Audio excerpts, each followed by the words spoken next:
The Mysterious Intern. Kabanata 59. Kailan siya lumitaw? Bulong ni Brian Ye sa kanyang sarili. Hindi maiwasang magulat si Brian Ye nang makita ang lalaking biglang dumating. Hindi niya napansin kung paano sumulpot ang middle-aged na lalaking ito sa harap niya kanina. Kahit na ang kanyang isipan kanina ay iniisip kung paano magpapaliwanag sa binata, hindi niya gaanong binigyang pansin ang paligid, pero pagkatapos maranasan ang mga aksidente na dulot ng mga nasa Asher Dragon Society ng ilang beses noon, halos na isama na niya sa dugo ang pagiging alerto, halos instinct na manatiling alerto anumang oras, at pagkatapos ng kanyang cultivation level kahapon, ang kanyang mga pandama ay mas sensitibo kaysa noon. At ngayon ay nasa gitna sila ng mga tao.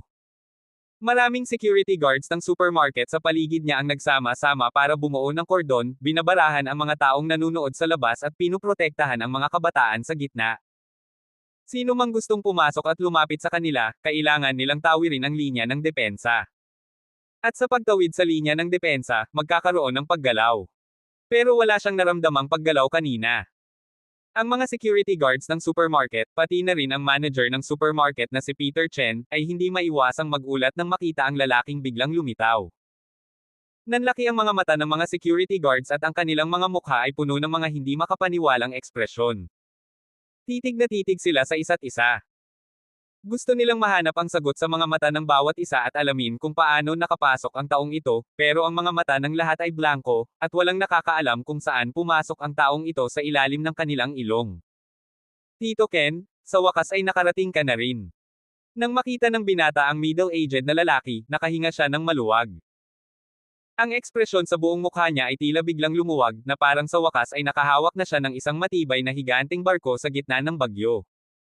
Master, sorry po. Muli na namang nagpakita ng pagsisising ekspresyon ang middle-aged na lalaki. Tito Ken? Sakto lang ang pagdating mo, tingnan mo si Lolo, bigla siyang nahilo.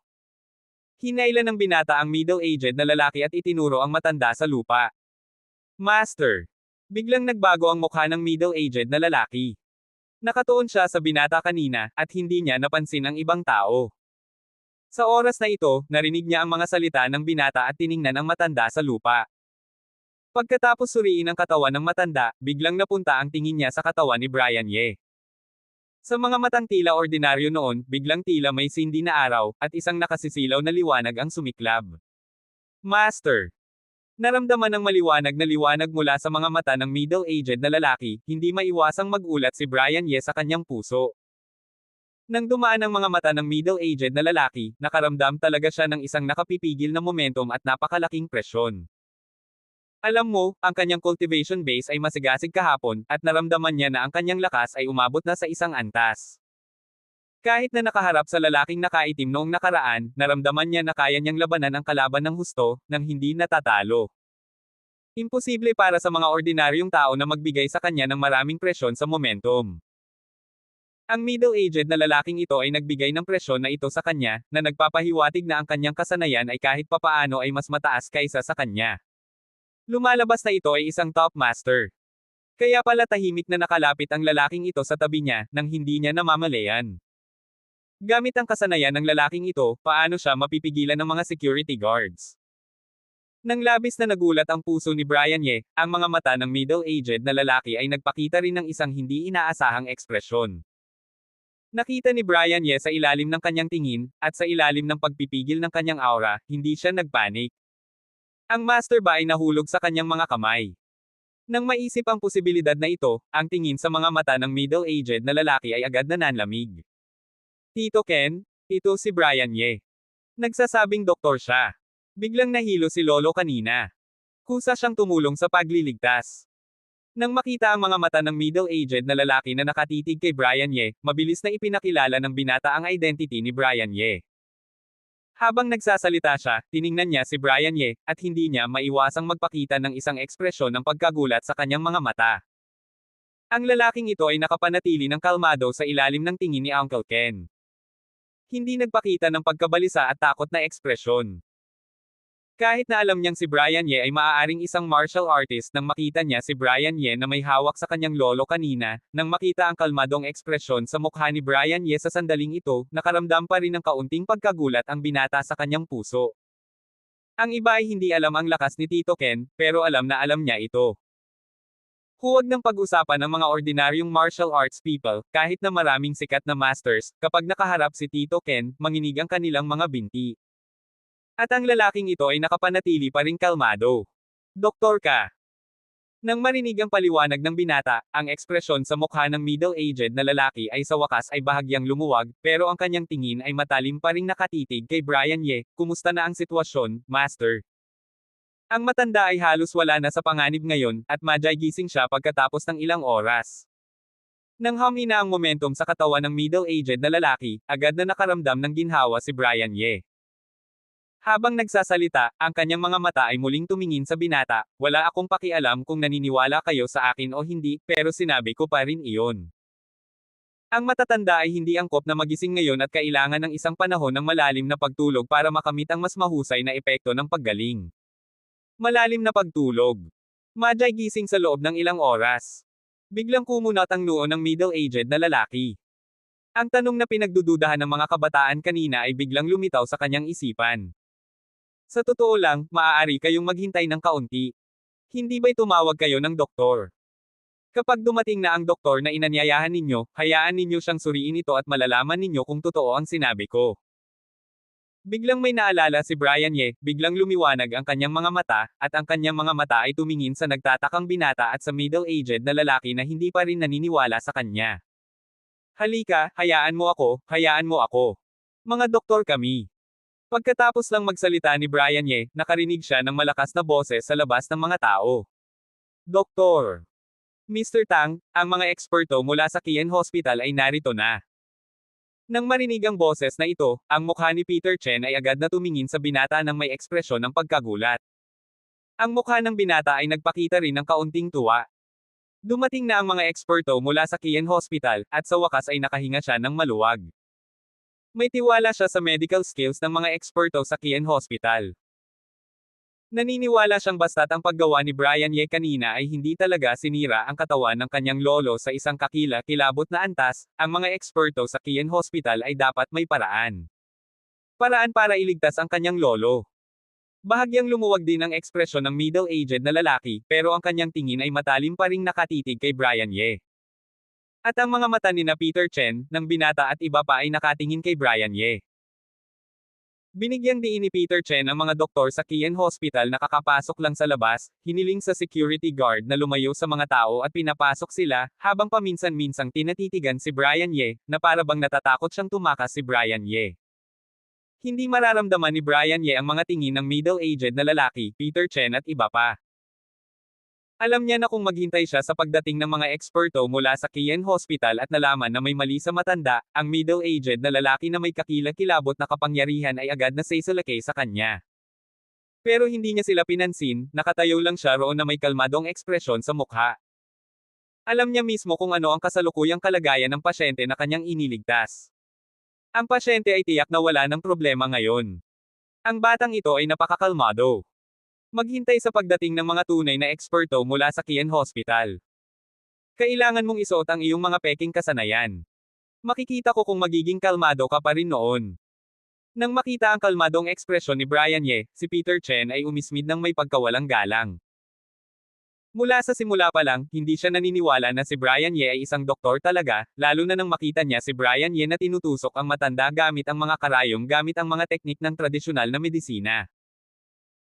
Bukod pa rito, nararamdaman niya na si Brian Ye ay isang manggagamot na walang lisensya, at siya rin ay isang peking doktor, dahil kung siya ay isang taong may kaunting pagmamasid, makikita niya na ang matandang ito ay hindi ordinaryong tao, at ang kanyang katayuan ay hindi ordinaryong marangal. Kapag nagsimula silang magpatupad ng batas militar, tiyak na hindi sila tatayo ng tanga para gamutin ang matanda. Iniligtas, syempre, maaaring mayaman na gantimpala. Pero kung hindi ito maliligtas, ang mangyayari ay maliwanag. Medyo normal, sino ang tatakbo? Ang pangalawang tanga lang na may masamang utak, 205, ang tatakbo ng tanga, iniisip na siya ay isang magaling na kamay, at inosenteng sinusubukang iligtas ang nasugatan o ano paman. Doktor, ang matandang ito ang nahimatay. Ang matanda ay nahimatay ng mahigit 10 minuto na ang nakakaraan. Nang makita ang isang grupo ng mga doktor na nakaputing uniforme na naglalakad sa mga tao at papunta sa harap, mabilis na binati sila ni Peter Chen, binati sila ng may sigla, at saka itinuro ang matandang nakahiga sa lupa. Ang eksperto na ipinadala ng Kien Hospital ay isang batang babae pala. Mapagkakatiwalaan ba ito?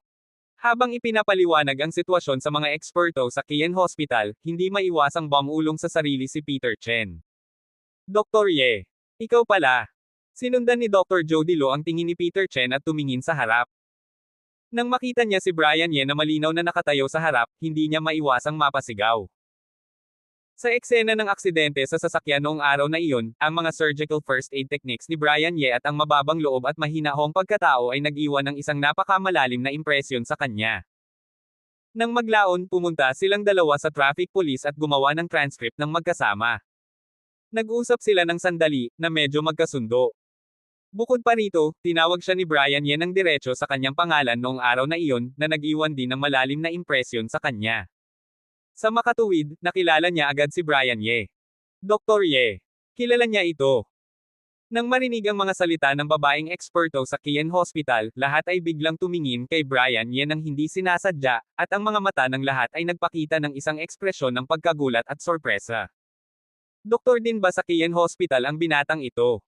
Kung ganoon, bakit hindi niya sinabi agad? May ekspresyon ng pagkagulat sa mukha ni Peter Chen, at isang naisip ang sumulpot sa kanyang isipan, pero sa isang iglap, tinanggihan niya ang ideya. Hindi tama iyon. Hindi ko pa naririnig na ang Kien Hospital ay may departamento ng tradisyonal na medisina. Bilang general manager ng Duyuhaw Supermarket, may kaunting kaalaman pa rin si Peter Chen sa Kien Hospital, isang pribadong ospital na malapit lang sa Duyuhaw.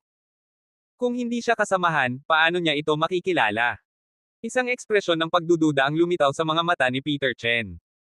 May mga kabataan at middle-aged na lalaki na kasing gulong ni Peter Chen. Mas marami silang alam tungkol sa Kien Hospital kaysa kay Peter Chen. Lubos nilang kinukumpirma na ang Kien Hospital ay walang departamento ng tradisyonal na medisina, kundi mayroong departamento ng kalusugan ng tradisyonal na medisina. Gayunpaman, ang Department of Traditional Chinese Medicine ay pinangungunahan talaga ng Department of Nutrition ng Western Medicine. Sa makatuwid, medyo sigurado sila na si Brian Ye ay hindi kabilang sa Kien Hospital. Dr. Lu. Nakatingin kay Jody Lu sa harap niya, ang ekspresyon ni Brian Ye ay hindi maiwasang matigilan. Hindi niya inaasahan na sa ganitong pagkakataon, ang eksperto na ipinadala mula sa Kien Hospital ay isang dating kakilala na tulad ni Jody Lu. Gayunpaman, nang makita niya si Jody Lu, ang puso niya ay sa wakas ay lumuwag. Ang medical skills ni Jody Lu ay mapagkakatiwalaan pa rin, at saka ang paggamot sa matandang ito ay dapat ibigay kay Jody Lu. Dapat ay walang problema. Haha, ikaw nga. Bakit ka nandito? Tumawag din ang ospital ninyo at hiniling sa inyo na pumunta at ayusin ito. Ang swerte naman nito. Tumawa si Jody Lu, medyo hindi inaasahan at medyo masayang nagulat. Talagang isang pagkakataon, pero hindi ako nakatanggap ng tawag mula sa ospital para ayusin ito. Nangyari lang na nakatira ako malapit dito. Nangyari lang na namimili ako rito at namimili ng mga gamit. Nakita ko na ang matandang ito ay nahimatay. Ngumiti si Brian Ye at nagpaliwanag kay Jody Lu. Nang makita na ang dalawa ay magkakilala pala, at nagsimula na silang mag-usap. Si Peter Chen sa tabi niya ay tuluyan ng natigilan. Ang binatang ito na may isang stunner ay isang doktor talaga. O isang doktor sa isang regular na ospital. Kasing tigil ni Peter Chen ang mga security guards at ang mga taong nanunood. Katulad din sila ni Peter Chen. Nararamdaman nila na si Brian Ye ay hindi katulad ng isang ospital, kundi isang doktor. Ang middle-aged na lalaki at ang binata sa tabi niya ay sabay na nakahinga ng maluwag. Lalo na ang binata ay nakahinga ng maluwag, kahit ano paman, sa wakas ay napatunayan na ang binatang ito ay isang doktor talaga. Sa kasong ito, ang panganib ng kanyang lolo ay kahit papaano ay medyo maliit. Oo nga pala, naalala ko na ikaw ay isang internist, kahit na dumating ang tawag sa ospital ninyo, hindi ka papayagan na pumunta. Pagkatapos makinig sa paliwanag ni Brian Ye, biglang naalala ni Jody Lu. Noong huling pagpapakilala ni Brian Ye sa kanya, siya ay isang internist at hindi maiwasang ngumiti ng medyo nahihiya kay Brian Ye. Ano? Physician. Kanina lang nakaramdam ng ginhawa, naramdaman niyang bumalik ang kanyang puso ng kaunti. Nang marinig ng binata ang mga salita ni Dr. Jody Lo, naramdaman niyang isang malaking bato ang biglang tumama sa kanyang katawan ulit, at isang kaba ang biglang lumubog. Isang internist pala ang gumagamit ng tradisyonal na medisina para gamutin ang kanyang lolo. Hindi ba ito isang gulo? Kahit na noong nasa kolehiyo pa siya, nag-aral siya ng tradisyonal na medisina, pero ano ang kaya niyang matutunan sa mga taong iyon? Bukod pa rito, pagkatapos ng graduation, ang trabaho ay hindi parehong major. Bukod pa rito, ang binatang ito ay hindi naman siguro isang profesional sa tradisyonal na medisina. Biglang pumuti ang mukha ng binata, ang malamig na pawis sa kanyang noo ay biglang nagsimulang tumulo, at ang kanyang likod ay nanlamig, isang uri ng hindi maipaliwanag na takot ang bumuhos sa kanyang puso. Ano? Physician pala siya. Anong tradisyonal na medisina ang ginamit niya kanina? Ang mga tao sa tabi niya ay tuluyan ng natigilan. Ang likod ni Peter Chen ay nagsimulang manlamig din. Ang batang ito, hindi niya ikinahihiya ang kanyang sariling kamatayan, pero ayaw ni Peter Chen na mailibing kasama siya. Dr. Lu, tinulungan ko lang ang matandang ito gamit ang acupuncture at moxibustion, na pansamantalang nagpagaan sa panganib ng matanda. Mabilis mong suriin ang matanda at gamutin siya. Umatras si Brian Ye. Alam din niya na ngayon ay hindi ang oras para alalahanin ang nakaraan, ang mga taong iyon ay naghihintay pa rin sa mga resulta ng pagsusuri. Acupuncture, Dr. Ye, marunong ka ba ng tradisyonal na medisina? Naalala kong sinabi mong nagbalik ka mula sa pag-aaral sa ibang bansa. Mukhang hindi naman tradisyonal na medisina ang iyong major, di ba? Naglakad si Jody Lu patungo sa matandang nakahiga sa lupa, at tiningnan si Brian Ye ng may pagtatakang mga mata. Kaunting alam ko lang, dahil interesado ako sa tradisyonal na medisina, kaya pinag-aralan ko ito sa aking libreng oras. Ngumiti si Brian Ye. Pinag-aralan mo sa iyong libreng oras. Ang batang ito ay nagbalik mula sa pag-aaral sa ibang bansa. Nag-aral siya ng Western medicine, hindi kailanman nag-aral ng tradisyonal na medisina. Dahil lang ba sa interesado ka, at saka nagsagawa ng kaunting pag-aaral sa iyong libreng oras? Pagkatapos pag-aralan ito sa kanyang libreng oras, naramdaman niya na tatayo siya at magliligtas ng mga tao gamit ang isang napakahabang karayom. Nang marinig ang mga salita ni Brian Ye, lahat ng mga taong naruroon ay nanlaki ang mga mata at tumingin kay Brian Ye na parang nanunood ng isang tanga o isang baliw. Halos sumabog sa galit ang mga mata ni Peter Chen. Gusto na niyang sumugod at labanan si Brian Ye ng husto. Ang tanga na ito, alam ba niya kung sino ang taong ito na nakahiga sa lupa? Alam ba niya na kung may mangyaring masama sa matandang ito, marami sa kanila ang malilibing dahil sa kanya? Tuluyan ng bumagsak ang binata, at blanko ang kanyang isipan, umuungal. Kung sasabihin na ng marinig na si Brian Ye ay isang internist, nasa bingit pa siya ng pagbagsak, may bahid ng pagtitiis, at kayang pigilan ng may pagsisikap, kung gayon, sa sandaling ito, narinig niya si Brian Ye at sa sandaling makipag-usap sina Jody Lu, ang buong katauhan niya ay tuluyan ng bumagsak. Sa sandaling ito, nakalimutan pa nga niya ang likas na galit at kabaliwan na dapat nangyari. Biglang pumuti ang mukha ni Michelle Fang. Hindi niya inaasahan na si Brian Ye ay nag-aral lang ng tradisyonal na medisina bilang isang amateur. Si Brian Ye ay tumayo ng napakadesidido kanina, at saka napakakalmado at may tiwala, kaya naglakas loob na gumamit ng mahahaba na karayom ng tradisyonal na medisina para tusukin ang katawan ng matanda. Inisip niya na si Brian Ye ay nag-aral na ng tradisyonal na medisina noon. Hindi maiwasang matigilan ang mukha ni Jody Lo. Dahil sa mas interesado siya, pagkatapos pag-aralan ito sa kanyang libreng oras, mangangahas ka bang gumamit ng mahabang karayom para magbigay ng first aid sa isang matandang biglang nahimatay? Biro ba ito? Hindi ba ito pagtrato sa buhay ng tao na parang isang maliit na bagay? Kahit na hindi siya gaanong marunong sa tradisyonal na medisina, alam din niya na ang first aid gamit ang acupuncture ay isang medyo mataas na antas at mas mahirap na teknik sa tradisyonal na medisina.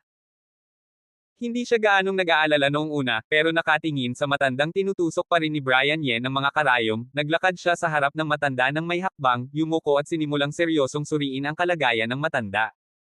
Sana ay pagpalain ng Diyos at sana ay walang mangyaring aksidente. Habang sinusuri ang heart function ng matanda, patuloy na nananalangin si Jody Lu sa kanyang puso.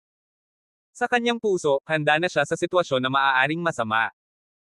Gayunpaman, pagkatapos lang ng ilang preliminary inspections, nagbago ang mukha ni Jody Lu. Ang heart rate ng matanda ay normal pala. Walang problema. Tibok ng puso at presyon ng dugo, walang problema. Ang kasalukuyang kalagayan ng matanda ay parang nasa malalim na pagtulog. Paano ito posible? Kung normal ang lahat, paano naman nahimatay ang isang matanda? Batay sa sitwasyon na inilarawan nila kanina, ang kalagayan ng matanda ay maliwanag na isang malubhang atake sa puso, at ang atake ay napakakritikal. Maaaring. Biglang tumaas ang tingin niya, at tiningnan si Brian Yen ng may hindi makapaniwalang ekspresyon sa kanyang mga mata. Doktor, kumusta na po ang aking lolo? Sa wakas ay natauhan ang binata. Pagkatapos niyang matauhan, nakaramdam siya ng nag-aalab na apoy sa kanyang dibdib na sumusunog ng sabay-sabay, at ang buong katauhan ay mababaliw na. Kung hindi dahil sa huling piraso ng dahilan, at kinokontrol pa rin siya, kaya naman hindi siya sa huling sandali, huwag magpadalos-dalos, susugod na sana siya ng diretso para labanan si Brian Yen ng husto. Pero kahit na ganoon, ang kanyang mukha ay tuluyan ng madilim, ang kanyang mga kamay ay nakakuyong sa kanyang mga kamao, at ang murderous intent ay bahagyang nakikita sa kanyang mga mata. Basta't may anumang problema ang kanyang lolo, iiwan niyang patay ang lalaking ito na si Brian Ye. Si Brian Ye ay handang tumayo at iligtas ang kanyang lolo. Lubos siyang nagpapasalamat. Kung gumamit si Brian Ye ng normal at ordinaryong paraan para iligtas ang kanyang lolo, kung may ebidensya pagkatapos ng pangyayari na ang mga paraan ng paggamot ni Brian Ye ay makatwiran, walang problema, kahit na ang kanyang lolo ay talagang nagkaroon ng pinakamasamang kahihinatnan, kahit na nagalit siya kay Brian Ye, maaaring hindi siya gumawa ng anumang bagay kay Brian Ye. Pero naglakas loob si Brian Ye na ituring na isang maliit na bagay ang buhay ng kanyang lolo. Naglakas loob pa nga siyang gumamit ng medical technique na hindi niya alam, gumamit ng isang lubos na abnormal na teknik para gamutin ang kanyang lolo. Ito ay isang bagay na hindi niya kayang tiisin. Sa kanyang opinyon, ang kilos ni Brian Ye ay nilabag ang mga pangunahing profesional na etikal. Ang middle-aged na lalaki ay pansamantalang binawi rin ang kanyang tingin kay Brian Ye, at tiningnan si Jody Lu ng may bahid ng pagkabalisa at tensyon. Ang matanda ay walang problema, normal ang lahat, at nasa malalim na pagtulog siya ngayon. Bumalik sa kanyang ulirat si Jody Lo at sinagot ang mga salita ng binata. Pagkatapos noon, hindi na niya maiwasang tumingin sa binata at nagtanong, sigurado ka ba, ang matanda ay nahimatay kanina? Kahit na naramdaman talaga niya na ang posibilidad na nag-uulat sila ng kasinungalingan ay hindi mataas, hindi niya maiwasang magtanong. Nang marinig ang unang mga salita ni Dr. Jody Lo, hindi maiwasang matigilan ang binata.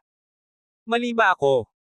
Tiningnan ng binata si Jody Lo nang may ekspresyon ng hindi paniniwala, at medyo nanginginig ang kanyang boses, Doktor, ano po ang sinabi ninyo kanina? Lahat ng mga tao sa paligid ay naisip nilang mali ang kanilang narinig, at hindi makapaniwalang tumingin kay Jody Lo. Sinabi ko, wala nang problema sa matanda ngayon. Normal ang heart rate at blood pressure. Sigurado ka bang ang matanda ay nahimatay kanina at may mga sintomas ng cardiovascular at cerebrovascular diseases? Paulit-ulit na nagtanong si Dr. Jody Lo.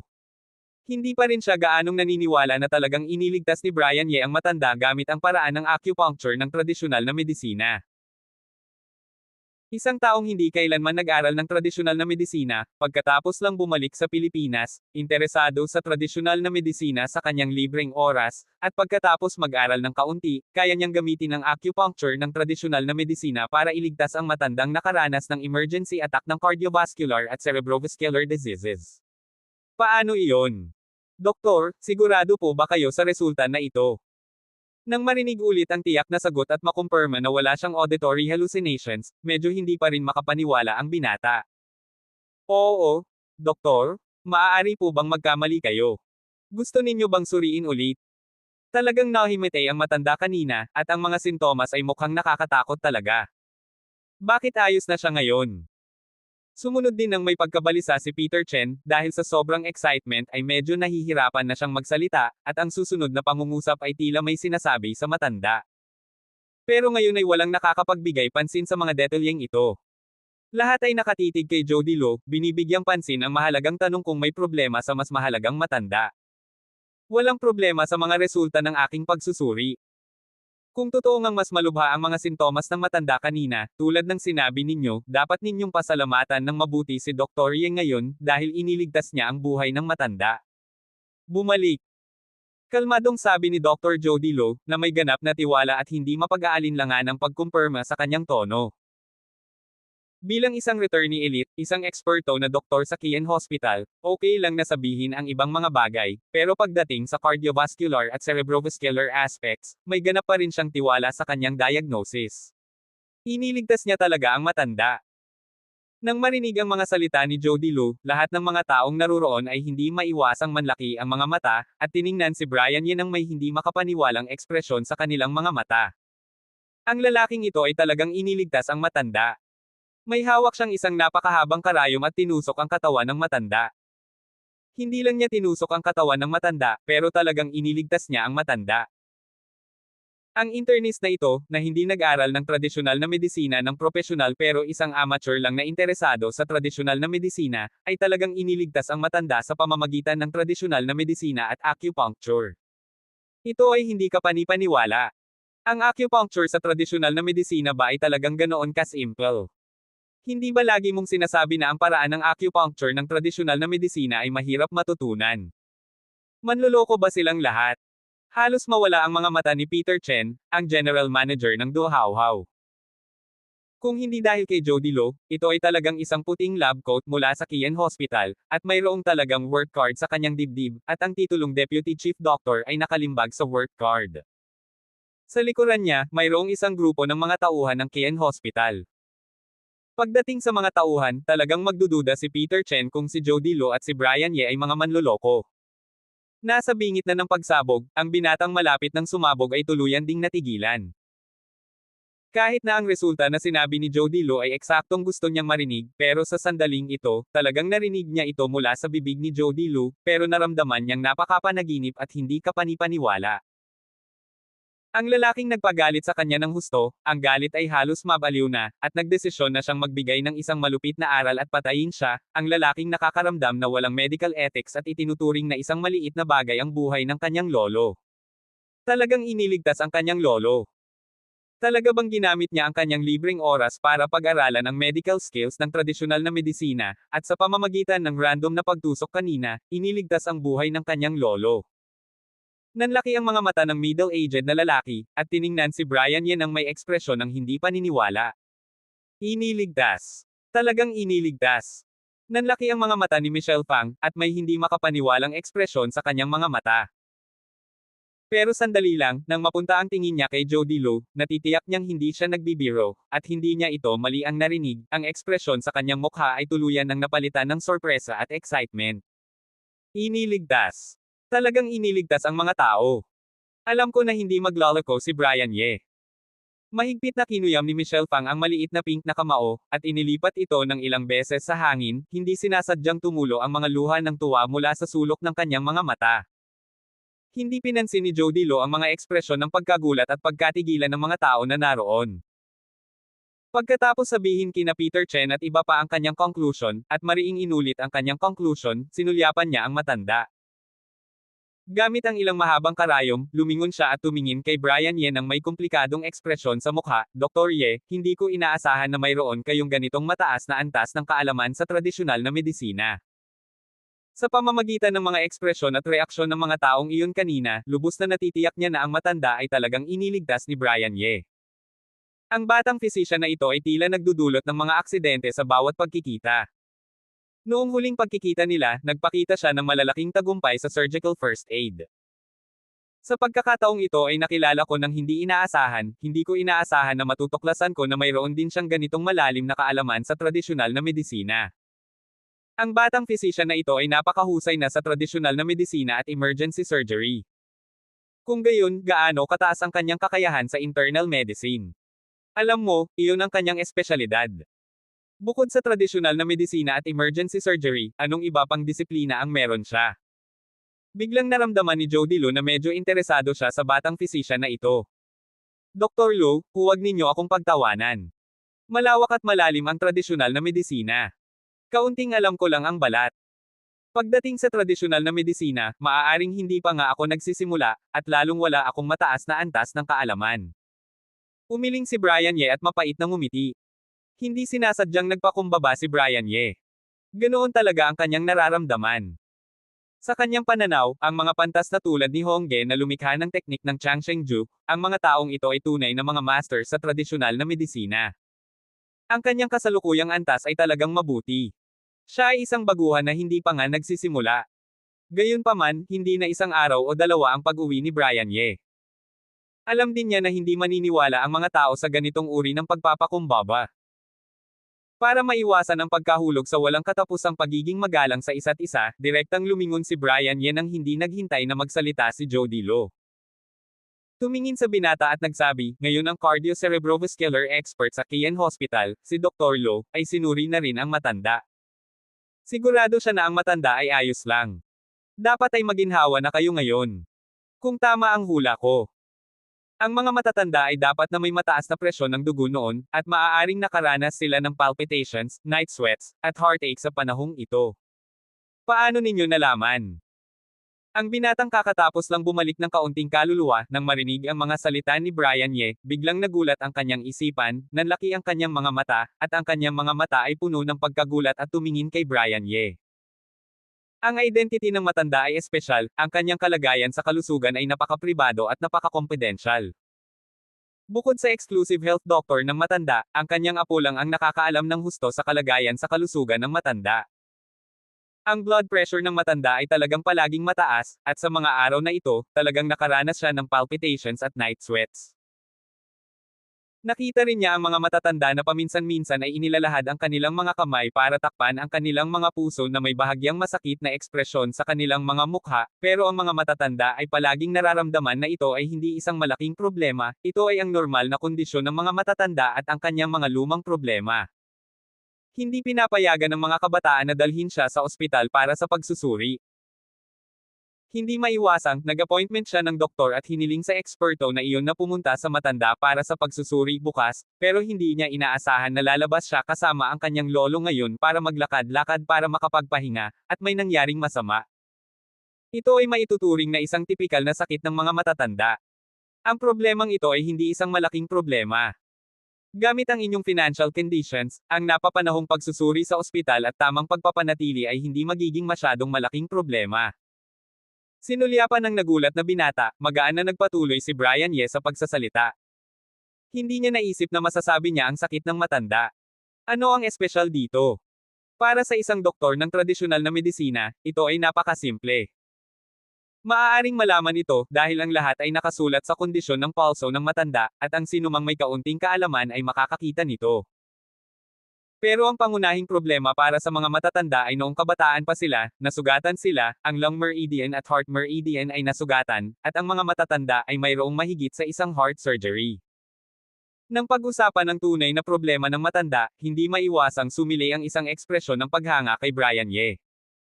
Ang matandang ito, sa ganoong kahinang kalagayan sa kalusugan, ay nakayanan mabuhay hanggang ngayon. Ipinapakita nito na bukod sa kanyang medical treatment bukod sa mga kondisyon ng pagpapanatili, ang mas mahalaga ay ang sariling vitality ng matanda ay sapat na malakas, at ang kanyang pagnanais at willpower na mabuhay ay hindi pangkaraniwan. Ang buhay ay isang napakamahiwagang bagay, at kung minsan ay hindi kontrolado ng panlabas na medical treatment. May mga buhay na ang mga doktor ay malinaw na naghatol ng kamatayan, pero nakaligtas sila ng milagroso. Para sa ilang mga buhay, ang mga doktor ay malinaw na naramdaman na ang buhay na ito ay hindi dapat mawala, at dapat na talagang maligtas, pero nawala na lang ito.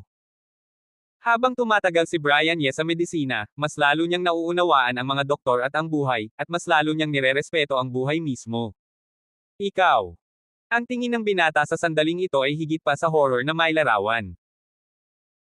Kung nakita ni Brian Ye ang nakaraan na sakit ng puso ng matanda o ano paman kanina, naramdaman pa rin niya na maaaring ito ay isang swerte, ito ay isang pagkakamali na nagkamali, kung gayon, ang mga salita ni Brian Ye sa sandaling ito ay tuluyan na niyang natalo ang naisip na ito sa kanyang puso.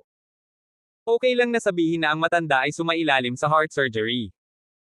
Kahit na ang matanda ay gumawa rin ng mga hakbang para itago ito, at hindi ito kumalat, posible pa rin para sa mga taong gustong suriin ito.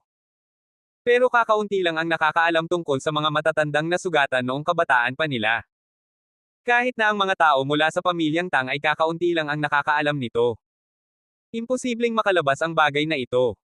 Ang kakayahan ni Brian Ye na sabihin ito ay makikita lang na nakita niya ito mismo. Ang lalaking ito, talagang nakuha niya. Talaga bang nakita niya ang napakaraming bagay? Talagang napakasama. Kaya mong sabihin na ang matanda ay nasugatan noong kabataan pa niya. Lahat ng iba pang mga taong naroon, kasama ang middle-aged na lalaki, ay tumingin sa ekspresyon ng binata, at hindi maiwasang kusang loob na magpakita ng isang ekspresyon ng horror kay Brian Ye. Lalo na ang expert level na doktor na si Jody Lo, na parang isang malakas na bagyo ang sumulpot sa kanyang puso. Hindi pinansin ni Jody Lo ang gulat at pag-aalala sa mga mukha ng mga naroon. Matapos ipahayag kay Peter Chen at sa iba pa ang kanyang conclusion, at mariing ulitin ito, sinulyapan niya ang matanda. Gamit ang ilang mahabang karayom, ibinoling niya ang ulo at tumingin kay Brian Ye na may kakaibang ekspresyon, Doc Brian, hindi ko inaasahan na mayroon kang ganoong lalim na kaalaman sa tradisyonal na gamot na Chino. Mula sa mga reaksyon ng mga tao, tiyak na niyang naligtas ni Brian Ye ang matanda. Ang batang doktor na ito ay tila laging may daladalang himala. Noong nakaraan nilang pagkikita, nagpakita siya ng kahangahangang kasanayan sa emergency surgery. Ngayon naman, hindi ko inaasahan na mayroon din pala siyang malawak na kaalaman sa tradisyonal na gamot na Chino. Napakagaling pala niya kapwa sa tradisyonal na gamot na Chino at emergency surgery. Ano kaya ang galing niya sa internal medicine? Iyon ang espesyalisasyon niya, di ba? Bukod sa tradisyonal na gamot na Chino at emergency surgery, ano pa kaya ang kaya niyang gawin? Biglang nakaramdam ng matinding pagkamausisa si Jody Lu sa batang doktor na ito. Doc Lu, huwag mo akong pagtawanan. Malawak at malalim ang tradisyonal na gamot na Chino. Kaunting kaalaman lang ang taglay ko. Sa larangan ng tradisyonal na gamot na Chino, baguhan pa lang ako, lalo na kung ikukumpara sa mga eksperto. Umiling si Brian Ye at mapait na ngumiti. Nagpakumbaba si Brian Ye. Sa kanyang pananaw, ang mga eksperto tulad ni Dr. Hong Ge na lumikha ng Changshengju, ay tunay na dalubhasa sa tradisyonal na gamot na Chino. Ang kanyang kaalaman ay kulang pa. Baguhan pa siya. Gayunpaman, hindi naman siya bago sa larangan. Alam din niyang hindi maniniwala ang mga tao sa kanyang pagpapakumbaba. Para maiwasan ang walang katapusang pagpapalitan ng mga papuri, direktang ibinoling ni Brian Ye ang kanyang ulo bago pa makapagsalita si Jody Lu, tumingin sa binata at sinabi, sinuri na ng cardio-cerebrovascular expert ng Kian Hospital na si Doc Lo ang matanda. Ayos na naman daw siya. Dapat ay gumaan na ang loob mo. Kung tama ang hula ko, may mataas na presyon ng dugo ang matanda noon, at posibleng nakaranas siya ng palpitations, pagpapawi sa gabi, at pananakit ng dibdib nitong mga nakaraang araw. Paano mo nalaman? Ang binata, na tila nakabalik na sa sarili, ay nabigla sa mga salita ni Brian Ye. Nanlaki ang kanyang mga mata, puno ng pagkagulat habang nakatingin kay Brian Ye. Pribado ang kalagayan ng matanda. Bukod sa personal na doktor nito, ang apo lamang ang nakakaalam ng kondisyon nito. Totoo ngang laging mataas ang presyon ng dugo ng matanda, at nitong mga nakaraang araw, nakaranas nga ito ng palpitations at pagpapawis sa gabi. Nakita rin niya ang matanda na paminsan-minsan ay hinahawakan ang dibdib nito na parang may sakit, pero lagi nitong sinasabing normal lang iyon, senyales ng pagtanda. Hindi nito pinapayagan ang mga bata na dalhin ito sa ospital para magpasuri. Hindi na napigilan ng binata, kaya nag-appointment siya ng doktor at pinakiusapan itong mag-check up sa matanda bukas, pero hindi niya inaasahan na maglalakad-lakad sila ngayon ng lolo niya para makapagpahinga, at nangyari ito. Ito ay isang karaniwang sakit sa mga matatanda. Hindi naman ito malubha. Sa inyong kalagayan, ang regular na check-up at tamang pangangalaga ay hindi magiging problema. Sinulyapan ng takot na binata, patuloy na nagsalita si Brian Ye. Hindi niya inaasahan na masasabi niya ang sakit ng matanda. Para sa isang doktor ng tradisyonal na gamot na Chino, napakasimple nito. Makikita ito sa pulso ng matanda, at makikita ito ng sinumang may kaalaman. Pero ang pangunahing problema ng matanda ay ang mga sugat nito noong bata pa, ang nasirang meridian ng baga at puso, at ang mga operasyon nito sa puso. Nang banggitin ang tunay na problema ng matanda, hindi napigilan ni Brian Ye ang paghanga. Nakaligtas ang matanda sa kanyang kalagayan. Bukod sa medikal na pangangalaga, malakas ang kalooban at pagnanais nitong mabuhay. Ang buhay ay mahiwaga, at minsan ay hindi kontrolado ng medikal na paggamot. May mga taong sinasabi ng mga doktor na mamamatay na, pero nakaligtas pa rin. Mayroon ding mga taong dapat mabuhay, pero namatay pa rin. Habang tumatagal si Brian Ye sa medisina, mas naiintindihan niya ang buhay, at mas nirerespeto niya ito. Ikaw.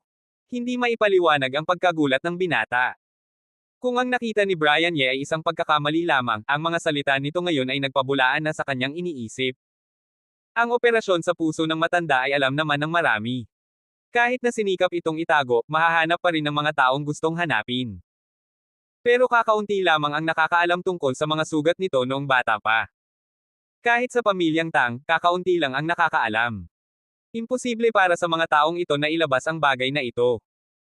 Ang kakayahan ni Brian Ye na sabihin ito ay nagpapakita na nakita niya mismo ito. This guy really knows. Ang dami ba talagang alam nito? Napakagaling ba talaga nito? Nasabi nitong nasugatan ang matanda noong bata pa ito.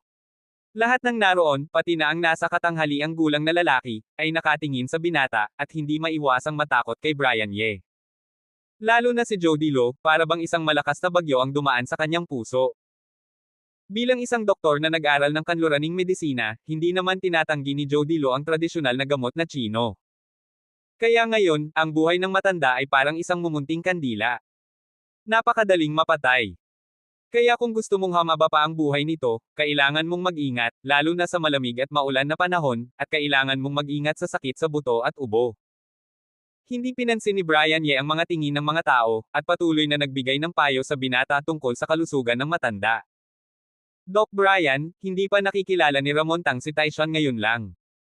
Napakaraming kawalang galang at pagkakasala. Kung may sama ng loob si Doc Ye, parusahan mo na lang siya. Wala na akong masasabi pa, pero tulungan mo ang lolo ko. Lumuhad ang binata sa harap ni Brian Ye, ang mga mata ay puno ng pagmamakaawa. Sa sandaling iyon, napagpasyahan niya na kahit napakabata ni Brian Ye, totoo ang kanyang kakayahan. Isang tunay na eksperto sa medisina. At marahil isa sa mga pinakamahusay na doktor na nakilala niya. Mr. Tang. Guru. Nang makita ang ginawa ng binata, nagulat ang lahat. Walang umaasang gagawa ng ganoon ang binata. Ang kanyang pagpapakumbaba at ang kanyang mga salita at kilos ay kapansin-pansin. Si Peter Chen at ang nasa katanghaliang gulang na lalaki ay napasigaw. Alam ng mga naroon na ang binata ay may mataas na katayuan, pero hindi nila alam ang eksaktong posisyon nito, pero alam nila. Anong klaseng tao ito? Sa mundong ito, ilan lang ang kayang lumuhad. Ngayon lumuhad ito sa isang batang doktor tulad ni Brian Ye, paano sila hindi magugulat? Inilahad ng nasa katanghaliang gulang na lalaki ang kamay para tulungan ang binata. Sa kanyang palagay, maliban sa mga magulang at mga matatanda ng pamilyang Tang, walang sino man ang kayang lumuhad ng binata. Maliban na lang sa mga doktor na tunay na magaling. Magagandang salita para hikayatin, baka hindi pa pumayag ang binata. Kung hindi, gagamit na lang sila ng puwersa.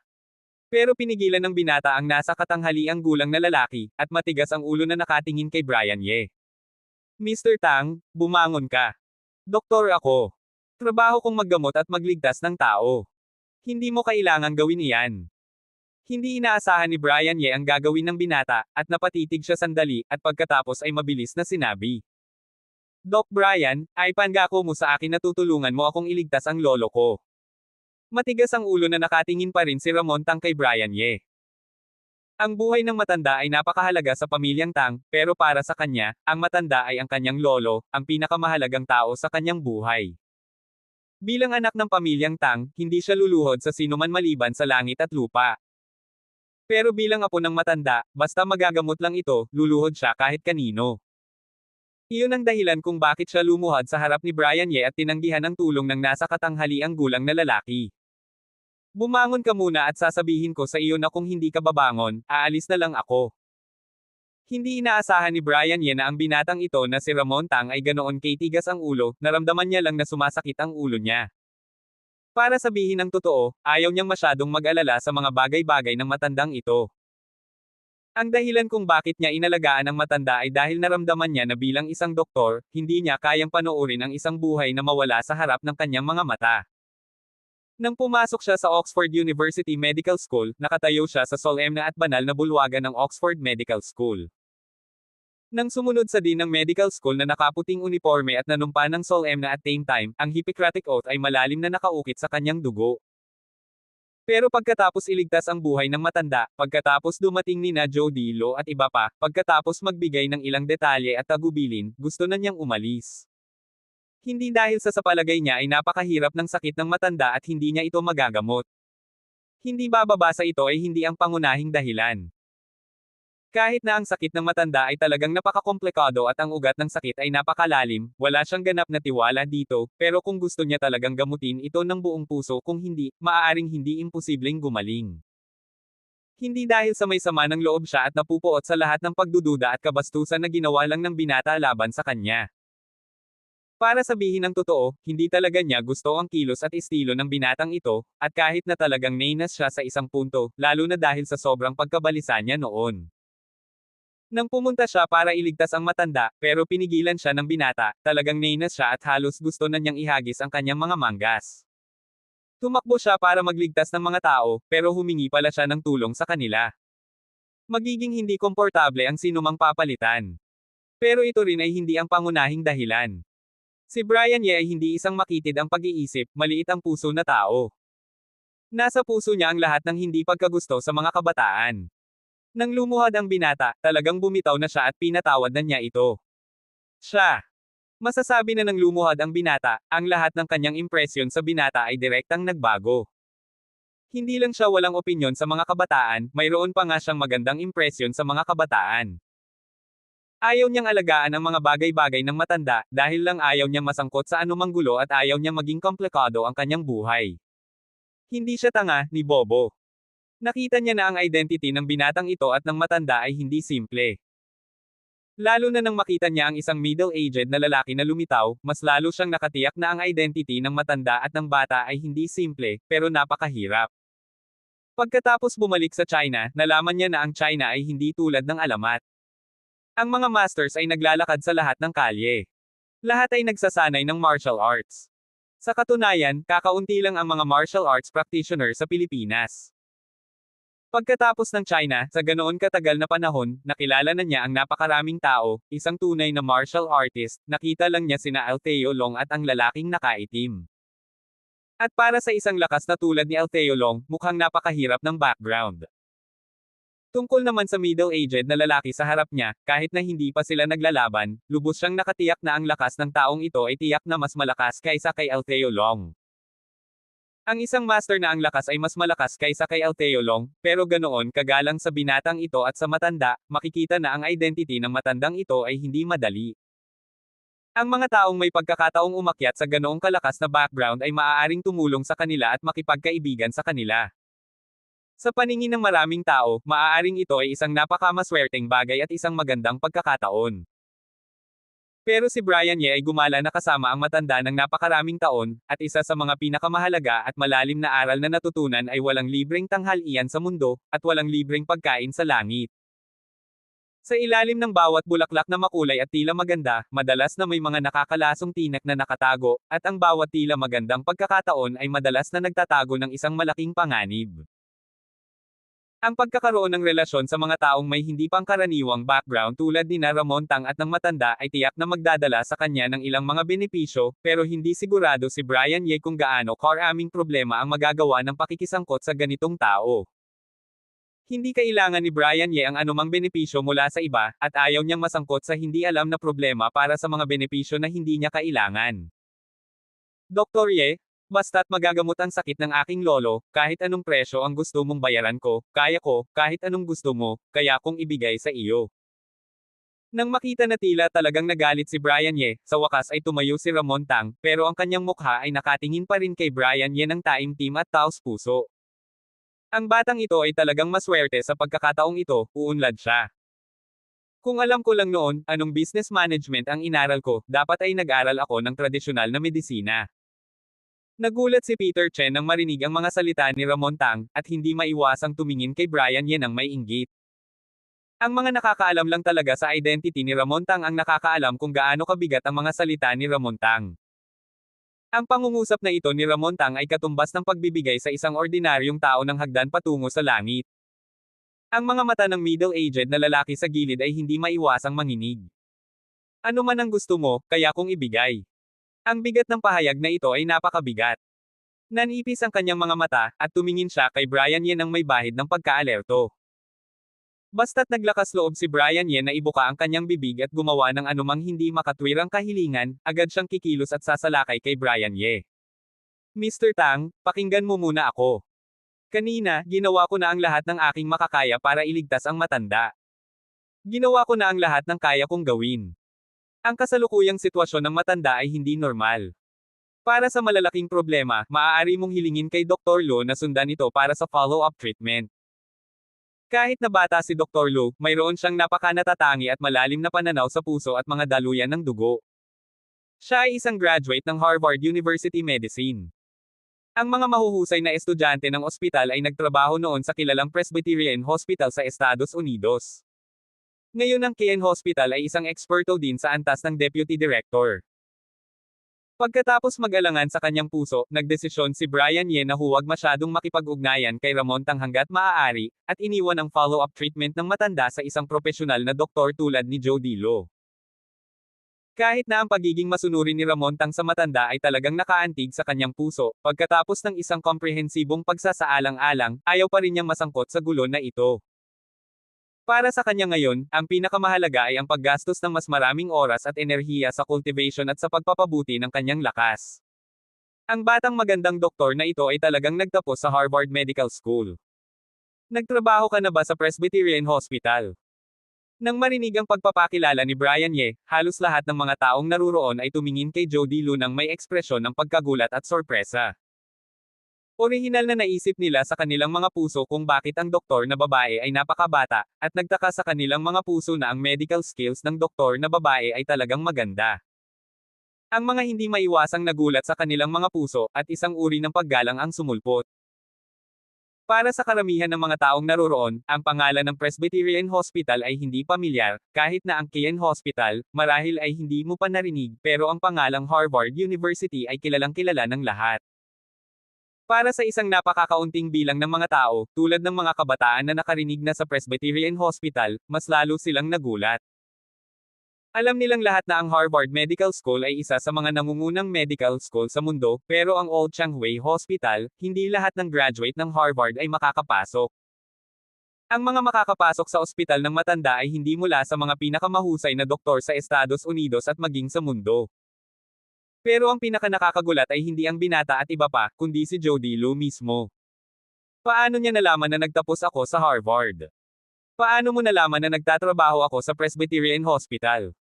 Ang tingin ni Joe Dilo ay puno ng pagkagulat at sorpresa, at naguguluhang tumingin kay Brian Ye. Sigurado siya na hindi pa niya sinabi ang dalawang bagay na ito kay Brian Ye. Sino siya? Bakit tila pamilyar siya sa kanya? Ang pagkalito noong unang pagkikita niya kay Brian Ye, muli na namang napuno ang puso ni Joe Dilo. Hindi, tila may tumagas. Naramdaman ang pagdududang tingin na ipinukol sa mga mata ni Joe Dilo, biglang napasigaw ang puso ni Brian Ye, at napagtanto niyang nagmamadali siyang mag-endorso kay Joe Dilo kanina. Masyado siyang mabilis magsalita, kaya sinabi rin niya ang hindi dapat sabihin. Mabuti na lang, nang malapit nang magtanong si Joe Dilo kay Brian Ye, nagsalita si Ramon Tang sa tabi niya. Dr. Ye, hindi ninyo ba talaga iniisip? Basta't nangako kayong magpatuloy sa paggamot sa aking lolo at tuluyang gamutin ang sakit ng aking lolo, kahit na gusto ninyo ng kapangyarihan o kayamanan, tutuperin ko ang inyong mga kahilingan. Kahit na pagkatapos ng pagpapakilala ni Brian Ye, nakilala na niya ang lakas ni Joe Dilo, umaasa pa rin siyang magpapatuloy si Brian Ye sa paggamot sa kanyang lolo. Palagi niyang nararamdaman na gagamutin ni Brian Ye ang kanyang lolo, at tiyak na magiging mas mahusay ito. Mabuti. Sa makatuwid, gusto pa rin niyang tanungin ulit si Brian Ye. Kapangyarihan at kayamanan. Nang marinig ang mga salita ni Ramon Tang, hindi maiwasang sumili ang isang ngiti sa mga sulok ng bibig ni Brian Ye. Hindi niya pinagdududahan ang mga salita ni Ramon Tang, ang kakayahan ni Ramon Tang, sa pamamagitan ng ugali na ipinakita mula sa katawan ni Ramon Tang, sa pamamagitan ng gitna ng kanyang tabi. Ang magalang na ugali ng binata sa kanya, naniniwala siyang ang sinabi ni Ramon Tang ay hindi isang walang laman na salita. Para sa maraming tao, ang kapangyarihan at kayamanan ay walang alinlangang napakaakit.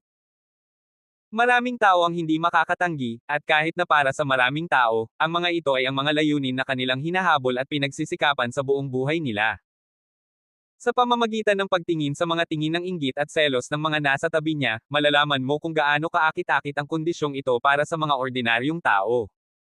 Pero sayang lang na ang lahat ng ito ay hindi kaakit-akit kay Brian Ye. Ang kapangyarihang iyon. Hindi kailanman naisip ni Brian Ye kung anong kapangyarihan ang kailangan niya.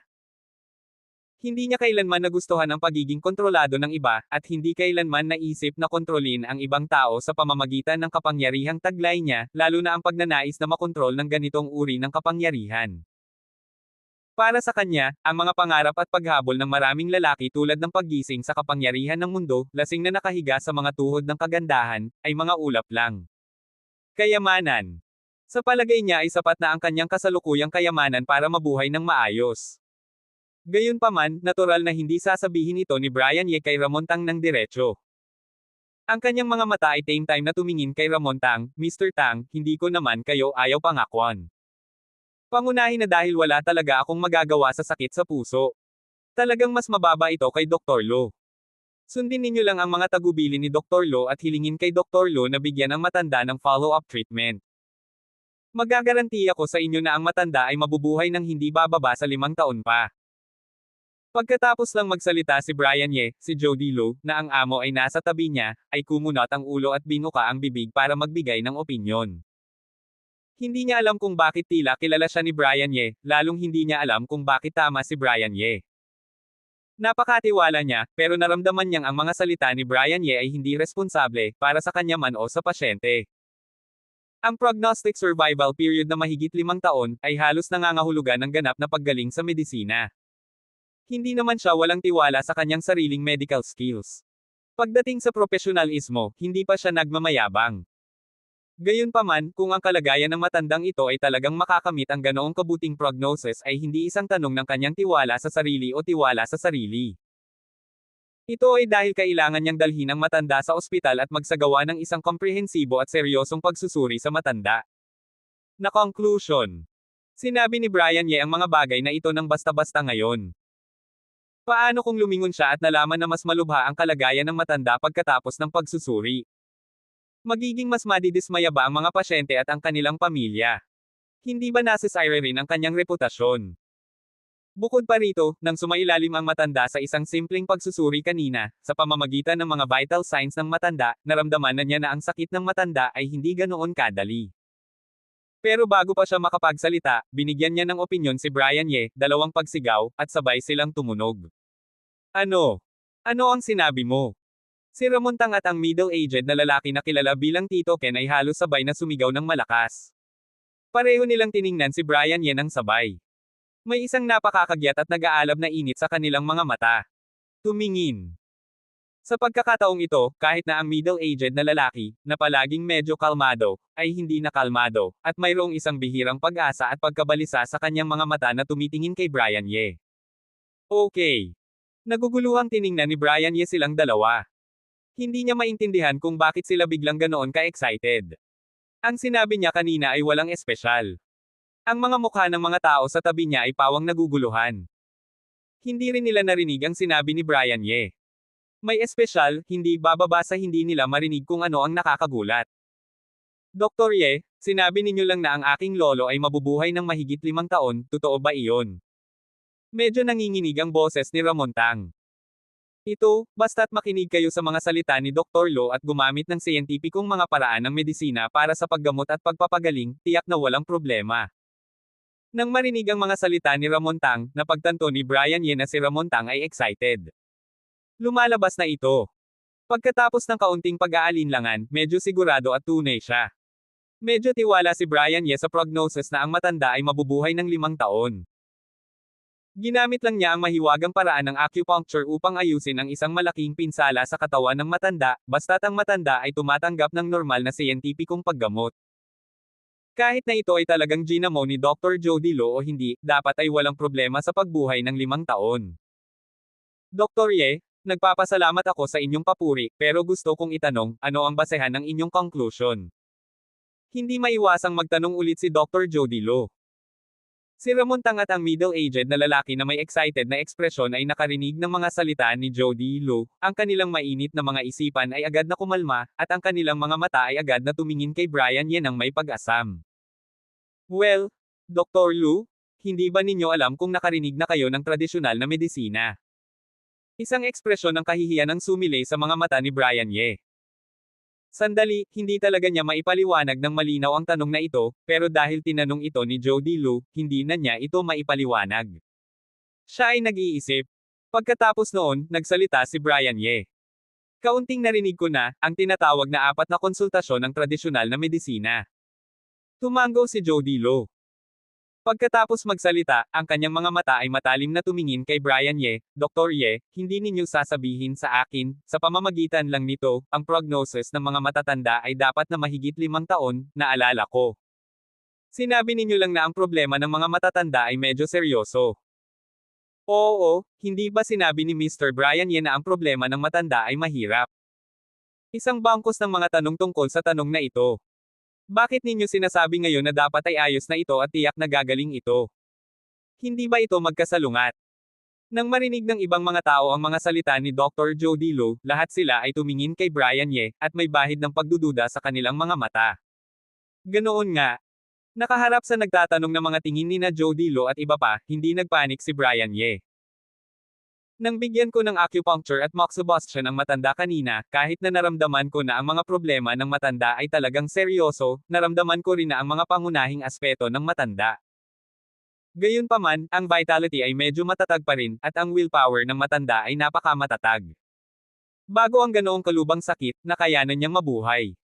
Sa makatuwid, sa palagay ko ay kung makakakuha siya ng tamang paggamot, tiyak na hindi magiging problema ang mabuhay ng 5 taon. Ang ugat ay naroon pa rin, ang vitality ay malakas pa rin, ang willpower ay malakas. Nang marinig ang medyo mahiwaga na paliwanag ni Brian Ye, biglang kumunat ang noo ni Dr. Joe Dilo. Bilang isang doktor na tumatanggap ng Western medical science, likas na nagdududa at hindi naniniwala si Joe Dilo sa paliwanag ni Brian Ye, pero sandali, hindi niya alam kung paano tutulan si Brian Ye. Alam ni Brian Ye mismo na ang ganitong paliwanag ay pilit, pero wala siyang magagawa. Hindi niya masabi na naayos na niya ang malaking problema ng matanda. Kung ganoon, si Ramon Tang ay tiyak na kukulit sa kanya. Mabuti na lang, hindi lahat ay si Joe Dilo, at hindi lahat ay palaging kalmado at makatwiran tulad niya. Lalo na sina Ramon Tang at ang middle-aged na lalaki ay hindi kalmado. Sa kanilang mga puso, orihinal nilang inaasahan na ang balitang ito ay totoo. Ang kailangan lang nila ay isang paliwanag. Ngayon ay binigyan sila ni Brian Ye ng paliwanag na ito. Agad nilang naramdaman na ang kanilang panloob na paniniwala ay sinusuportahan. Ang kanilang mga ekspresyon, nag-excite sila ng sabay-sabay. Uncle Ken. Narinig mo ba iyon? Mabubuhay si Lolo nang hindi bababa sa 5 taon. Excited na hinawakan ni Ramon Tang ang kamay ng middle-aged na lalaki. Narinig ko na, mahusay, mahusay. Mariing tumango ang middle-aged na lalaki, at isang kislap ang sumilay sa kanyang mga mata. Marami ba ang 5 taon? Ang matandang ito ay mukhang 70 anyos na, marahil ay hindi pa. Gamit ang kasalukuyang average life expectancy, normal na mabuhay pa ng 5 taon. Ang mga tao sa tabi niya, kasama si Peter Chen, ay tumingin sa excitement sa mga mukha ni na Ramon Tang at ng middle-aged na lalaki, na may mga naguguluhang ekspresyon. Kahit si Brian Ye ay medyo naguguluhan sa kanyang puso. Ang ilan ay hindi maintindihan kung bakit ganoon ka-excited ang kanilang dalawa. Kahit na ang katawan ng matanda ay may maraming problema tulad ng sinabi niya noon, ang ilan sa mga problemang ito ay ginawa ng Western medicine. Mas mahirap lutisin, pero mula sa pananaw ng tradisyonal na medisina, basta't makakakuha ka ng tamang paggamot, hindi dapat masyadong mahirap mabuhay ng 5 taon. Pagkatapos ng lahat, ang sakit ng matanda ay hindi cancer tulad ng nabanggit sa Western medicine. Ang mga meridian ng tradisyonal na medisina ay direktang necrotic at mahalaga. At gamit ang katayuan ng matanda, hindi dapat posible na maghanap ng isang magaling na doktor ng tradisyonal na medisina. Hindi alam ni Brian Ye na ang kanyang pangangatwiran ay batay sa kanyang paniniwala na ang ibang mga doktor ng tradisyonal na medisina ay may mga paraan ng acupuncture na katulad ng kanyang paraan ng acupuncture, pero sa katunayan, ang kanyang paraan ng acupuncture ang paraan ay ang pinakamahusay na paraan ng acupuncture sa buong sistema ng tradisyonal na medisina. Ito ay ang paraan ng acupuncture na nawala na sa loob ng libu-libong taon sa buong larangan ng medisina ng China. Sa kasalukuyang larangan ng medisina ng China, pagkatapos ng halos 100 taong patuloy na pagbaba, ang paraan ng acupuncture ay lalong nawala. Mahusay, lalo na sa sakunang political movement noong taong iyon, maraming henyo ang nawala. Huwag nang pag-usapan ang paraan ng karayom na maihahambing sa set ng mga paraan ng karayom na iyon, kahit na ito ay medyo maihahambing sa set ng mga paraan ng karayom na iyon, bihira sila. Sa katunayan, palaging nararamdaman ni Brian Ye na siya ay isang baguhan at isang baguhan sa tradisyonal na medisina. Kahit na ito ay hindi isang problema, talagang nagsisimula pa lang siyang makipag-ugnayan at matuto ng tradisyonal na medisina. Pangunahin, hindi siya sapat na mapagkakatiwalaan, pero mula sa ibang pananaw sa katunayan, ito ay talagang napaka-hindi tumpak, dahil nang magsimula siya, nakamit na niya ang isang napaka-advanced na technique.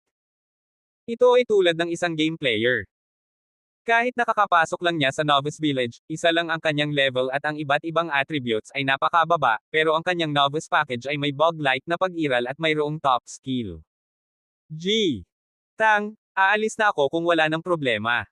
Umiling, nagpaalam si Brian Ye kay Ramon Tang. Si Michelle Fang ay naghihintay pa rin sa kanya, at kailangan na niyang bumalik para magsanay. Dr. Ye, maraming salamat. Salamat sa pagliligtas sa aking lolo.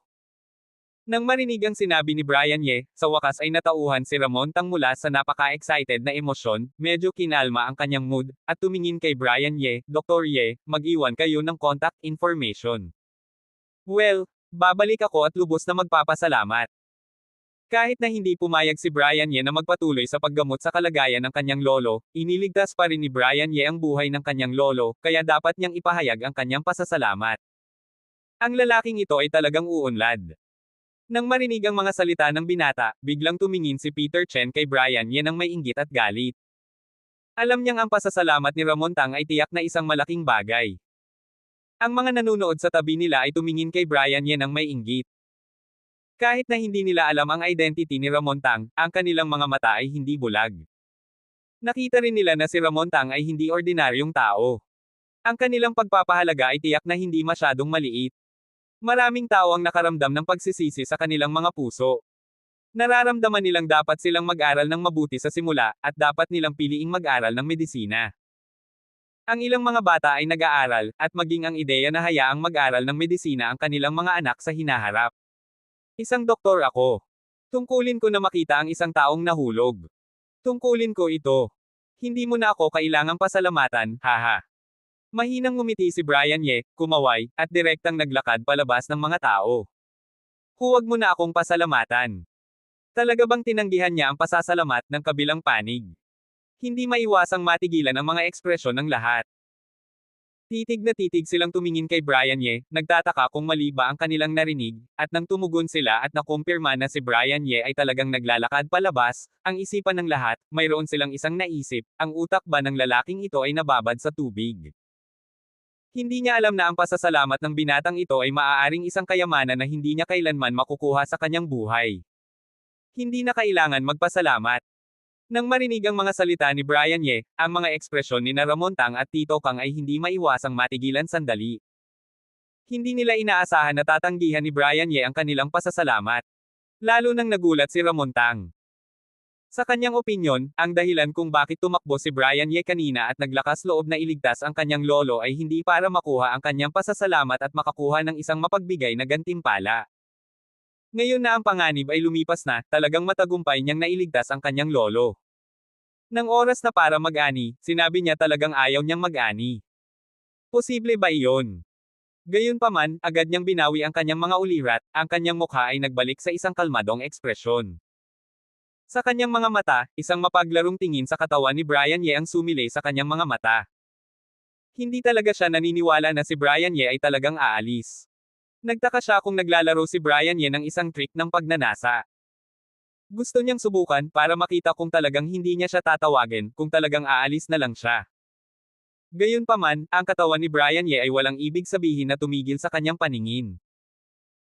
Nang makita ang katawan ni Brian Ye, malapit na siyang tumawid sa kordon na itinakda ng mga security guards, at nang malapit na siyang umalis, sa wakas ay sumilay ang isang kakaibang kulay sa mga mata ni Ramon Tang, at tinawag si Brian Ye, Mr. Ye, hintayin mo. G. Tang, may iba pa po ba? Tumigil si Brian Ye at tumingin kay Ramon Tang nang may pagdududa. Hindi sumagot si Ramon Tang, pero direktang kumuha ng isang checkbook at isang pen mula sa kanyang mga bisig, at nagsulat dito. Matapos magsulat, pinunit niya ito kay Brian Ye, Dr. Ye, kahit ano pa man.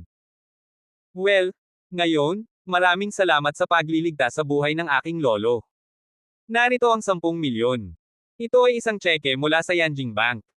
Maaari kayong mag-withdraw ng cash anumang oras sa anumang branch. Kahit na ang pera ay hindi gaanong marami, hindi ito paggalang. Pero isang tseke lang mula sa Yanjing Bank ang dala ko ngayon. Ang upper limit ay kaya lang magbigay sa inyo ng ganoon karami. Kung masyadong mataas ang limit, kailangan ninyong batiin muna ang bangko. Kinakailangan ng password at identity verification. Mas nakakaabala. Kaya, sana ay huwag ninyong ayawan. His, 10 milyon. Hindi pa paggalang. Ang shot na ito ay talagang mapagbigay. Hindi pa nakaka-react si Brian Ye, at ang mga nanunood sa tabi niya ay hindi maiwasang mapahis. Maraming tao ang tumingin sa tseke, at namumula ang kanilang mga mata. 10 milyon. Ano ang konsepto ng 10 milyon? Makakabili ka ng isang 3-bedroom apartment na 100 square meters sa gitna ng Yanjing 3rd Ring Road. Ilan sa kanila ang maagang gumigising at huli na umuuwi araw-araw, nagsusumikap, pero sa huli ay mahigit 100,000 lang ang kanilang annual salary. Hindi man lang makakuha ng daan-daang libo.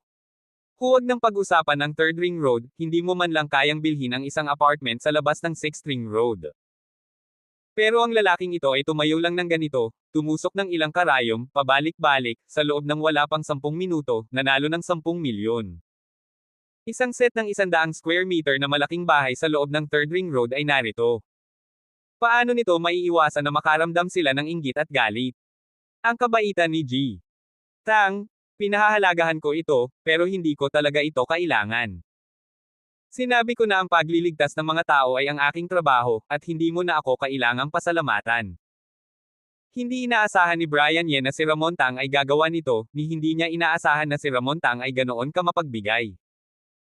Alam niyang ang 10 milyon ay tiyak na hindi isang malaking bagay kay Ramon Tang, pero ang kanyang pagpayag na maglabas ng ganoong kataas na numero ng sabay-sabay ay nagulat kay Brian Ye. Sa mga puso ng maraming ordinaryong tao, madalas nilang iniisip na ang mga mayayaman at mayaman ay mapagbigay at gumagastos ng pera, pero malinaw niyang alam na ang katotohanan ay hindi ganoon. Hindi bababasa, ang mga local tyrant na nakasalamuhan niya ay hindi. Sa ganitong paraan, madalas silang kabaligtaran. Karamihan sa kanila ay kuripot hanggang sa kamatayan. Minsan pa nga siyang nakakilala ng isang bilyonaryo na may net worth na bilyon-bilyong dolyar. Ayaw niyang gumastos ng $1 milyong para gamutin ang sarili. Mahal, at palaging gustong makipag-bargain sa ospital. Kung hindi siya natapos sa sakit at desperadong mabuhay, ayaw pa rin niyang gumastos ng pera para sa operasyon. Siyempre, ang mga local tyrant ay may oras pa ring gumastos ng pera. Halimbawa, kapag ang mga mayayamang tao ay nagsasagawa ng charity propaganda, nagsasagawa ng iba't ibang publicity research, at nag-i-invest, talagang gumagastos sila ng pera, pero ang bawat perang ginagastos nila ay gumagastos ng pera. Nang panahong iyon, lahat sila ay batay sa posibilidad na makakuha ng mas maraming kita sa hinaharap. Tungkol sa puntong ito, hindi naisip ni Brian Ye na may problema sa mga ugali ng mga mayayamang taong ito. Nararamdaman niya na ang kanilang pag-uugali sa pera ang magpapayaman sa kanila. Pero tinanggihan pa rin ni Brian Ye si Ramon Tang. Hindi naman talaga umabot sa antas ng pagtingin sa pera na parang tae ang realm of life ni Brian Ye. Ang 10 milyon ay medyo nakakaakit kay Brian Ye, dahil ang 10 milyon ay talagang makakagawa ng maraming bagay, pero nagdesisyon pa rin siyang sundin ang kanyang orihinal na intensyon. Hindi lang niya naisip ang pagbabayad, pero kusa siyang tumayo para magligtas ng mga tao, kaya hindi siya komportable sa pagtanggap ng pera. Kung ang pasyente ay may sakit, kusa siyang pupunta sa kanya at hihingi sa kanya ng paggamot, at ang presyong babayaran niya ay 10 milyon, pagkatapos gumaling ang pasyente, tiyak na tatanggapin niya ang 10 milyong ito. Tinanggihan. Nababaliw na ba ang kanyang isipan? Ito ay 10 milyon. Isang mansyon sa San Juan. Nang makita si Brian Ye na kalmadong tinatanggihan ang tseke ni Ramon Tang, isang bagay lang ang nasa isipan ng lahat, iyon ay, si Brian Ye ay tiyak na nababaliw na. Dr. Ye, alam ko na ang mga taong may marangal na medical ethics tulad ninyo ay tiyak na hindi nagmamalasakit sa pera, pero ito ang aking maliit na puso, tanggapin ninyo ito. Hindi inaasahan ni Ramon Tang na tatanggi si Brian Ye, at ang ekspresyon sa kanyang mukha ay hindi maiwasang matigilan ulit. Pero agad, kinuha ulit niya ang tseke at ibinigay kay Brian Ye.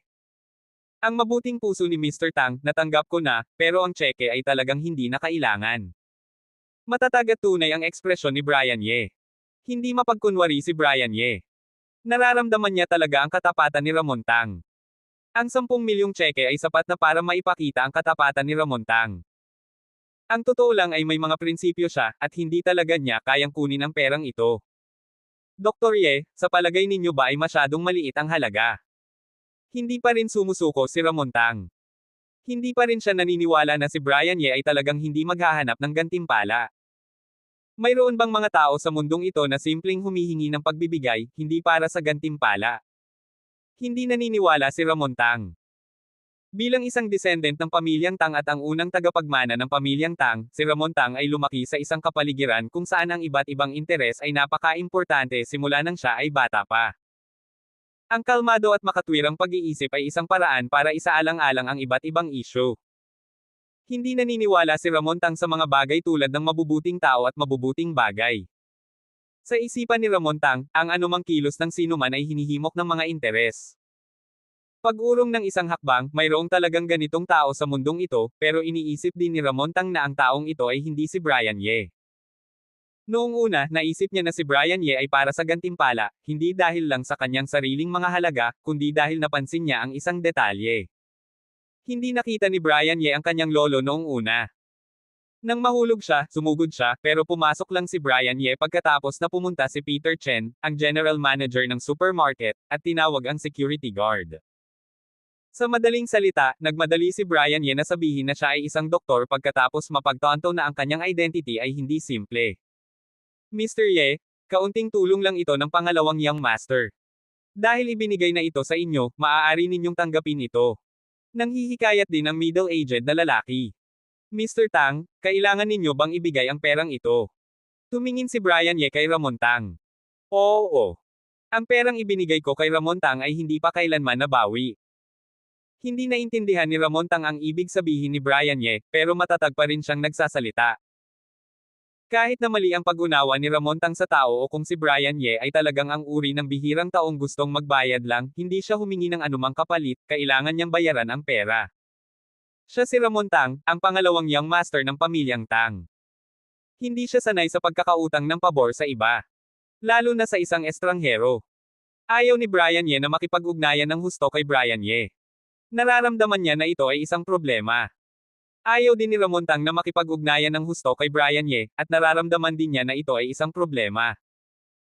Sa pananaw ni Ramon Tang, ang pinakasimpleng at pinakamakatwirang paraan ay ang lutisin ang mga problemang kaya pang lutisin gamit ang pera hanggat maaari. Kung ganoon, hindi na ako magiging mahiya. Tiningnan ni Brian Ye ang matigas na ekspresyon ni Ramon Tang, at alam niyang kung hindi niya tatanggapin ang pera ngayon, maaaring hindi siya madaling makalabas. Pagkatapos ng kaunting pag-iisip, naisip ni Brian Ye ang isang desisyon. Tatanggapin ba ito? Sasabihin ko lang, paano naman talaga magkakaroon ng mga tanga na hindi nangangailangan ng pera sa mundong ito? Lumalabas na kanina lang ay nagtitipid lang.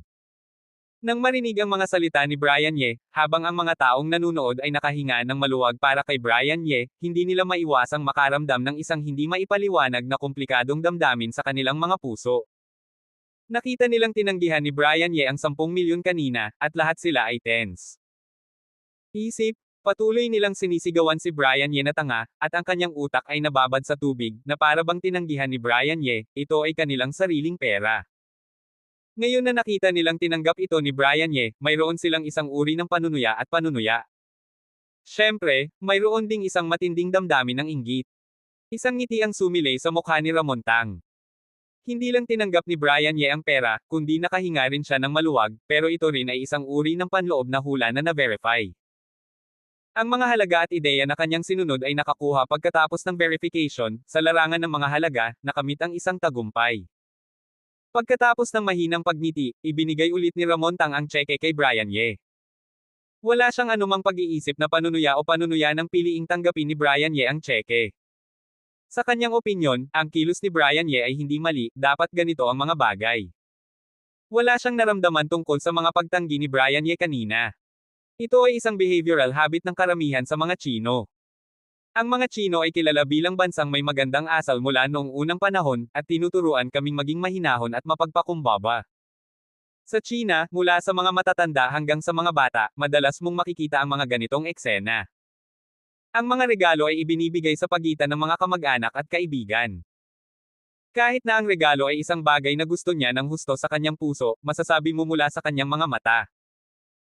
Ang sigasig ng regalo, pero ang bibig ay palaging tumatanggi na ibaliktad ito, at saka ang taong paulit-ulit na nagbibigay nito ng may sigasig ay nagpupumilit, at sa huli, matatanggap lang ito. Mas malinaw ito kay Ramon Tang, kaya inalis na niya ito. G. Tang, nakarinig na ba kayo ng Third People's Hospital ng Northern Suburbs? Hindi direktang tinanggap ni Brian Ye ang tseke, pero tinanong niya si Ramon Tang. Ito. Tumingin si Ramontang kay Peter Chen sa tabi niya nang may pagdududa. Hindi siya madalas pumunta rito, at kakaunti ang mga ospital na nakakasalamuhan niya. Ang tanging mga nakakasalamuhan niya ay ang mga top sa bansa. Tungkol naman sa sinabi ni Brian Ye tungkol sa North Suburban 3rd People's Hospital, wala talaga siyang anumang impresyon. Ito rin ay isang malapit na ospital. Ito ay isang general hospital, pero kamakailan ay may lumitaw na isang batang doktor na babae sa kanilang neurosurgery department. Napakasikat niya, at tumaas ang kanyang katanyagan kamakailan. Mabilis na nagpaliwanag si Peter Chen kay Ramontang. Iyon ba ang bahay kung saan naroon si Miss Allison Zhao? Nang marinig ang paliwanag ni Peter Chen, tila may naisip si Ramontang. Oo, iyon nga. Mabilis na nakatiyak si Peter Chen na tunay. Ano ang ibig sabihin ni Dr. Ye nang pag-usapan niya ang ospital na ito? Pagkatapos maunawaan ang ospital na ito, tumingin si Ramontang kay Brian Ye nang may pagdududa. Ang balita tungkol kay Allison Zhao ay nagwawala noon. Dahil sa espesyal na katayuan ni Dr. Allison Zhao, binigyan din niya ito ng kaunting pansin, pero binigyan lang niya ng pansin ang impormasyon ni Allison Zhao, at hindi niya gaanong binigyang pansin ang ospital na iyon o ano paman. Hindi niya maintindihan kung bakit biglang binanggit ni Brian Ye ang ospital na ito. Doktor ba sa ospital na ito si Brian Ye? Pero kahit nakabilang siya sa ospital na ito, hindi niya kailangang banggitin ang ospital na ito sa kanya. Ngayong tinanggap na niya ang tseke, wala na siyang utang kay Ramontang, at imposibleng gumawa siya ng anumang dagdag para sa kanya. Ganoon nga. Iminungkahi ni Deputy Director Allison Zhao ng Beijing 3rd Hospital na mag-set up ng emergency fund para sa emergency access. Sa palagay ko ay napakahusay ng panukalang ito. Makakakuha ng mas mabilis, mas napapanahon at epektibong pagliligtas, nang hindi na kailangang mahuli sa mga komplikadong pamamaraan, kaya sana ay matulungan ninyo ako ni Ginoong Tang na i-donate ang perang ito sa emergency fund ng ospital na ito. Nagpaliwanag si Brian Ye kay Ramontang. I-donate. Gusto niyang i-donate ang perang ito. Nababaliw na ba ang lalaking ito? Ito ay 10 milyon. Ang mga nanunood sa tabi niya ay tumitig kay Brian Ye nang may pagkamangha, na may mga hindi makapaniwalang ekspresyon sa kanilang mga mata. Nanlaki ang mga mata ni Ramontang, at nagulat siya. Pero pagkatapos ng lahat, hindi siya isang ordinaryong tao. Agad, binawi niya ang kanyang tingin at kalmadong tumingin kay Brian Ye, Dr. Ye, kahit na ito ay isang donasyon, kunin ninyo ang tseke at i-donate ito ng diretso. Bakit ninyo sinasabi ito sa akin? Ito ay isang hindi mapagpakumbabang paanyaya ko. Umaasa akong mag-donate sa pangalan ni Ginoong Tang. Kasabay nito, mayroon din akong hindi mapagpakumbabang kahilingan. Sana ay matulungan ninyo ako ni Mr. Tang na mag-ayos ng isang talento na mahusay sa aspetong ito at tulungan ang pagpondo sa pondo. Gawin nating mas mahusay ang pamamahala. Same time na tumingin si Brian Ye kay Ramontang, ito ay isang mabuting gawa, at ang paggawa nito ng maayos ay makakatulong sa reputasyon ni Mr. Tang. Siyempre, maaaring hindi interesado si G. Tang sa katanyagan na ito, pero naniniwala ako kay Mr. Tang. Malaking tulong ito sa mga taong mahirap at kapos, kapag ang ilang kamag-anak ay biglang nagkasakit at nangangailangan ng tulong, gaano nila kailangan ang tulong ng isang doktor sa oras. Sana ay matulungan ninyo at matulungan ang mga nangangailangan. I-donate ang lahat ng pera, pero mag-donate sa pangalan ni Mr. Tang. Talaga bang nababaliw na siya? Kung nag-donate siya sa kanyang sariling pangalan, kahit na ito ay tiyak na isang bobong pagpipilian, siya ay makakakuha rin ng magandang reputasyon, at marahil ay makakakuha ito ng ibang mga benepisyo. Pero ano ang ginagawa niya ngayon? Ibig sabihin ay wala siyang makuha. Lahat ng mga nanonood, nakatingin kay Brian Ye, ay may isang bagay lang sa kanilang isipan, iyon ay, si Brian Ye ay nababaliw na. Talagang nababaliw.